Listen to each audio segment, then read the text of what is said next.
So I've been hesitating to make this video because I really didn't want to know what I actually thought about Roland's new Space Echo pedal, the RE-2. Let's talk about it.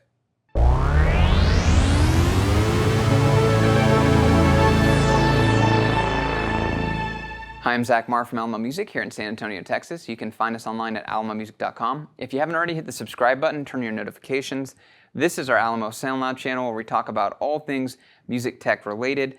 And today we're talking about Roland's new or relatively new Space Echo pedal, the RE-2, and there's another one, I think the RE-20, that's the larger, more expensive, but roughly the same idea, same concept, and same technology inside both. And I was hesitant to make this video because I really love vintage tape echo machines, and particularly the Roland ones. And I was not really wanting to know if these did a good job because I didn't want to make a video just hating on something. So I finally busted it out and we've used it on the Waldorf M.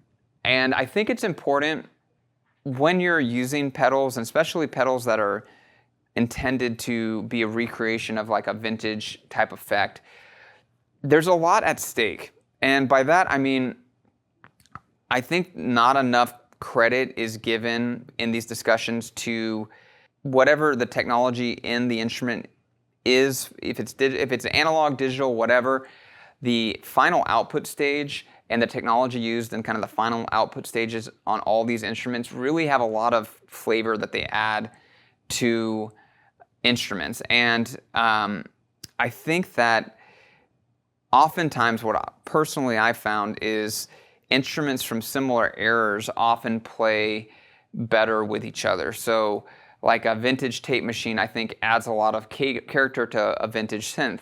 But I think vintage tape machines, when you use modern guitars or modern synthesizers that are digital and even analog in some cases, it just doesn't blend that well. And I think when you use, and same thing with digital pedals, often if you use them with vintage instruments, newer digital pedals, I think it takes a lot of the character out of those instruments, and it's kind of like, what's the point? If you might add this nice effect, but it can take a lot of character from the raw tone of the instrument out.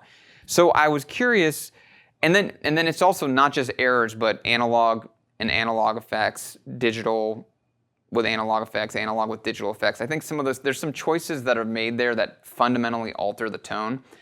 And so when you take this and you apply it to, in this case it's a hybrid instrument, but I think it's got analog filters, so it's got definitely more of an analog-y tone. I was worried that it would take a lot of the character from this instrument, which I think is very high in character. We haven't even done it with a vintage analog synth, and I wouldn't because I know I'd be disappointed.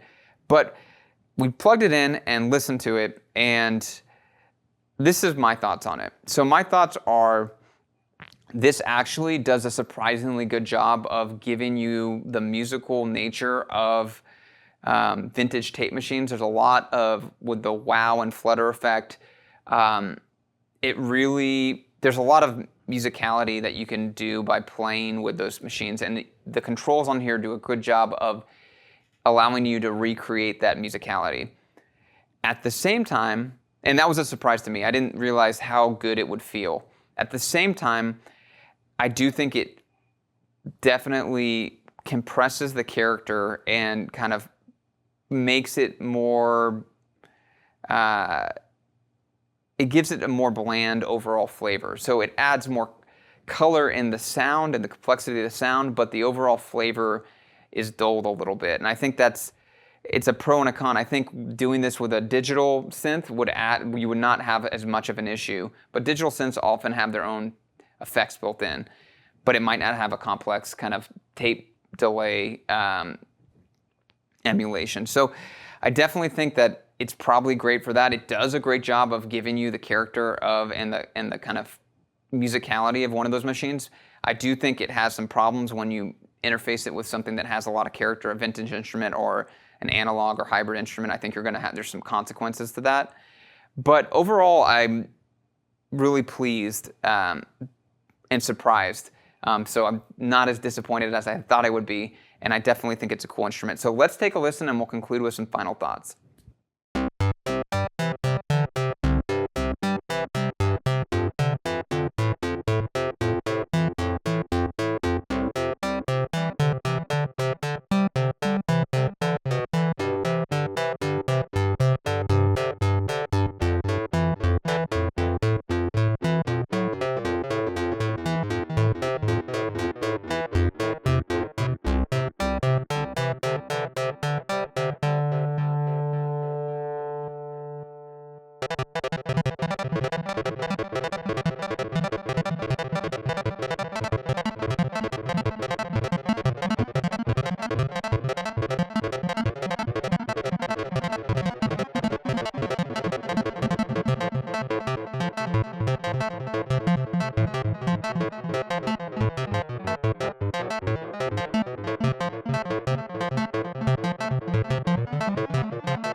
So there you have it. Definitely fun to play with, and it definitely is a more convenient and less high maintenance version of a tape delay, and it definitely reminds me, I could almost visualize what I was doing on an actual tape machine, and it did a great job of giving me the controls that are fun to play with on those things.